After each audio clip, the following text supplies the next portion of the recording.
नमस्ते dear students.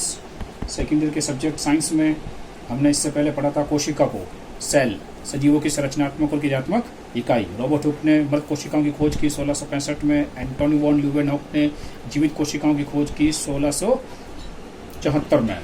श्वान और स्लाइडे नामक वैज्ञानिकों ने कोशिका सिद्धांत दिया 1838-39 में। उन्होंने खास बात बताई थी, पूर्ववर्ती कोशिकाओं से नई कोशिकाओं का निर्माण होता है। इसके अलावा हमने कोशिका का विभाजन पढ़ा था, डिवीजन पढ़ा था। उसमें हमने खास तौर से जो बात बताई थी, कोशिकांगों के बारे में बताया था कि ये सजीव अंग होते हैं। आज हम इन सजीव अंगों को वापस ले रहे हैं संक्षिप्त जानकारी के रूप में। इनके चित्र, इनके जो है कार्य अक्सर परीक्षा में पूछे जाते हैं। ध्यान से सुनिएगा आप लोग। माइटोकॉन्ड्रिया, पहले कोशिकांग हमने लिया है माइटोकॉन्ड्रिया, जिसे हम पावर हाउस, शक्ति ग्रह भी कहते हैं। सी बेंडा नामक वैज्ञानिक ने इसकी खोज की थी। इसकी रचना कुछ इस तरह से है, ध्यान से देखिएगा आप।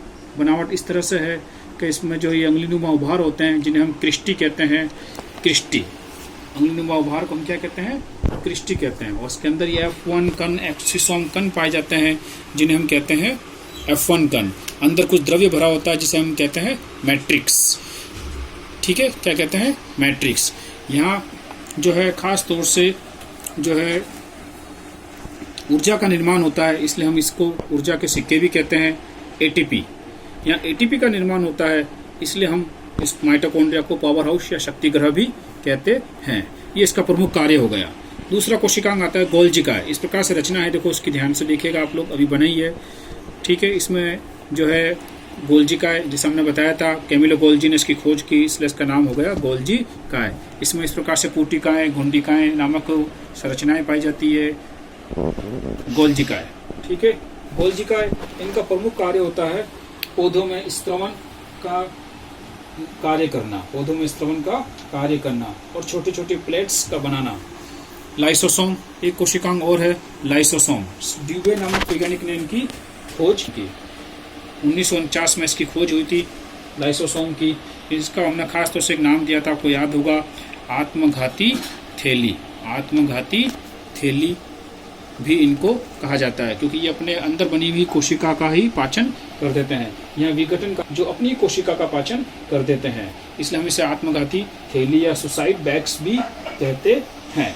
इसके बाद एक कोशिकांग आता है लवक। लवक के बारे में हमने पहले बताया था कि 3 प्रकार के होते हैं, वर्णी लवक, अवर्णी लवक और हरित लवक। वर्णी लवक रंगों के कारण होता है, अवर्णी लवक के कारण कोई रंग नहीं पाया जाता, और हरित लवक के कारण पौधों का या पत्तियों का रंग हरा होता है, जिन्हें हम क्लोरोप्लास्ट, क्लोरोफिल्स भी कहते हैं। इनका प्रमुख कार्य होता है भोजन का निर्माण करना। उसके बाद में कोशिकांग और आता है अंतःद्रवीय जालिका, एंडोप्लाज्मिक रेटिकुलम। ये केंद्र के चारों ओर पाई जाती रचना 2 प्रकार की होती है, चिकनी और दानेदार अंतःद्रवीय जालिका। चिकनी अंतःद्रवीय जालिका उसे कहा जाता है जिसमें राइबोसोम के कण नहीं पाए जाते, और दानेदार या खुरदरी अंतःद्रव्य जालिका उन्हें कहा जाता है जिनमें राइबोसोम के कण पाए जाते हैं। इस प्रकार से रचना है, ध्यान से देखिएगा आप लोग। इसके बाद में कोशिकांग आता है तारककाय, सेंट्रोसोम्स। ठीक है, तारककाय जो होते हैं मुख्य रूप से जंतु कोशिकाओं में ही पाए जाते हैं। इनकी रचना तारे के समान होती है इस तरह से, इसलिए जो है इनको तारककाय या सेंट्रोसोम भी कहा जाता है। ठीक है, और वॉन बेंटन ने इनकी खोज की थी। इसके बाद एक महत्वपूर्ण कोशिकांग और आता है आखिर में, राइबोसोम। दाने के समान रचना होती है ये सबसे छोटी कोशिकांग भी कहलाता है। इसके चारों कोई झिल्ली नहीं पाई जाती है। राइबोसोम हमने बताया था कि दानेदार अंतःद्रव्य जालिका पर पाए जाते हैं। इसके अलावा एक महत्वपूर्ण कोशिकांग रह जाता है कोशिका द्रव्य में पाए जाने वाले कोशिकांगों के अलावा, केंद्रक, न्यूक्लियस। ठीक है, केंद्रक जो है उसकी प्रमुख रचना कैसी होती है थोड़ा सा देखिएगा। वैसे हमने इसको बनाया था, इस प्रकार से इसकी रचना होती है, और इसके चारों ओर इस प्रकार से अंतर्द्रव्य जालिकाएं पाई जाती है, चिकनी दानेदार अंतर्द्रव्य जालिका। इसमें जो है इस प्रकार से बहुत सारे धागेनुमा द्विकुंडित रचनाएं पाई जाती है, जिन्हें हम क्रोमोसोम्स भी कहते हैं, और डीएनए जैसी रचना पाई जाती है। इसके अंदर एक केंद्रिका न्यूक्लियोलस नामक रचना और पाई जाती है। केंद्रक की खोज की थी रॉबर्ट ब्राउन ने। रॉबर्ट ब्राउन नामक वैज्ञानिक ने केंद्र की खोज की थी। केंद्र की खोज किसने की थी? रॉबर्ट ब्राउन ने की थी। ठीक है, यहाँ गुणसूत्र का प्रमुख भाग होता है डीएनए। गुणसूत्र का प्रमुख भाग जो डीएनए होता है वो इसमें अनेक छोटे छोटे कणों के रूप में पाया जाता है, जिन्हें हम जिन भी कहते हैं। इस प्रकार से केंद्र की रचना होती है। एक और इम्पोर्टेंट परीक्षा में आने लायक सवाल जो बनता है वो ये बनता है, जंतु कोशिका और पादप कोशिका में अंतर। जंतु कोशिका और पादप कोशिका में अंतर अक्सर परीक्षा में पूछा जाता है।